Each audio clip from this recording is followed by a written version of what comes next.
Welcome back to The Way We Farm. So this week we have the 680 in the shop. We got more rain. I know everybody's getting rain. We farm in Western New York about an hour east of Buffalo. So if you look on a map, we're in Caledonia, New York. So we get typically about 40 inches of rain a year. Some of our grounds already had close to 25 inches for the season starting January 1st. So we started planting soybeans on the 2nd of May. Those ones were on gravel ground that we no-tilled them. Then we finished planting on, I believe, the last day of May. So we put some in no-till, we put some in strip-till, we put some in 30-inch rows, 7.5-inch rows, drilled some on an angle, no-till. There's some slugs in the beans, it's really wet. But we're gonna go through, show you some drone footage of our farm, our different practices, and talk a little bit about them. So I hope you enjoy the video. Hey, like and subscribe, and tell me, do you plant beans in 7.5-inch rows, 15s, 20s, or 30s? How do you plant your beans? We shoot for, depending on how we're planting them, different populations, but if we're putting them in 30s, we probably put down 155. So thanks for watching. Thanks for liking and subscribing, and we'll see you next week on The Way We Farm. Enjoy this video. So on our gravel ground, we plant our soybeans in 7.5-inch rows if we can. Last year we planted them in 30s because we didn't have our new, to us, John Deere air seeder ready to go. This year we put them in 7.5-inch rows, probably about 60, 70,000 population. I think Troy said we were shooting for. So they went in nice. We were happy with the way they went in. Got enough moisture, got them out of the ground. One field, we had a little bit of chemical damage. I had an issue with our sprayer. So the beans came up a little thin. So we replanted that field to Milo in June. The other beans we put in, the next piece we put in 30-inch rows behind our Gladiator strip tiller. If it's what we call good ground, we go over it with the Gladiator. We used to use an unreferred zone builder. We go over it probably 9-10 inches deep depending on the year and the farm. Then we come back, we plant the beans in 30-inch rows, and then we come back with our 35-foot color packer and pack them down and pick the rocks. So that works. That's our preferred method on good ground. This year we had a little trouble with the Gladiator, so we decided we were going to try no-tilling some with the air seeder anyways. So Troy went on an angle to the corn stalks. We didn't touch them. We didn't disc them. We didn't chop them.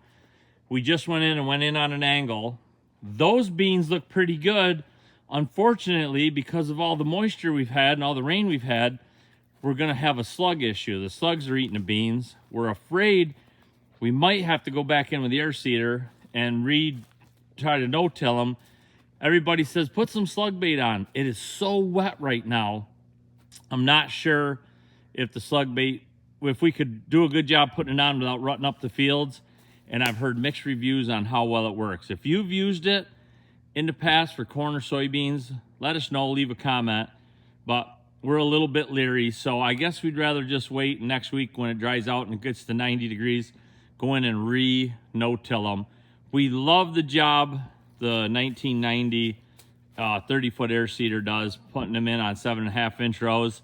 Next year, maybe we'll try some 15s. Maybe we should have tried discing the ground lightly to chop the residue up. Maybe that would have helped. But we've already heard of some guys replanting, and we're afraid we might have to as well. So on some of the ground, we actually hit it with the zone builder, the Gladiator, and then we still planted it on an angle. We put some 721-7 starter fertilizer in the slot this year. We broadcast potash on the stuff that we no-tilled and the stuff that we hit with the strip tiller, the Gladiator. We put on a couple 100 pounds of potash and some ammonium sulfate to get a little sulfur and a little shot of nitrogen. Don't know if that was good. That's something new. We haven't done that in the past, but we thought broadcasting on the potash is a good idea.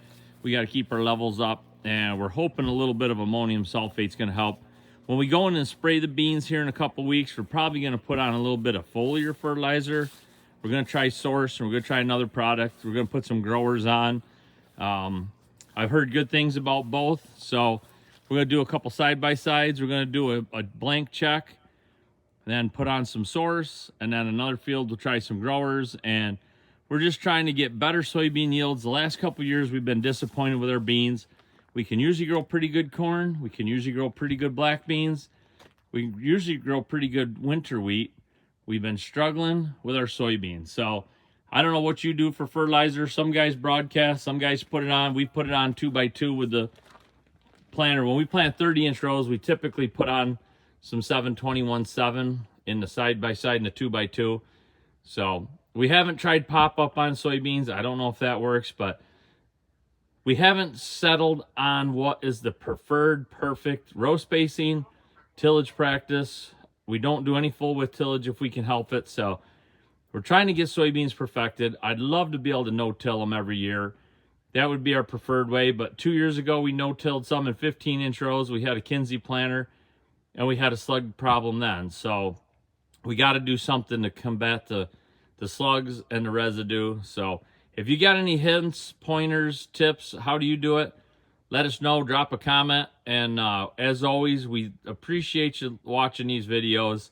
We appreciate the comments. And to our loyal followers, thank you. To our new followers, thank you.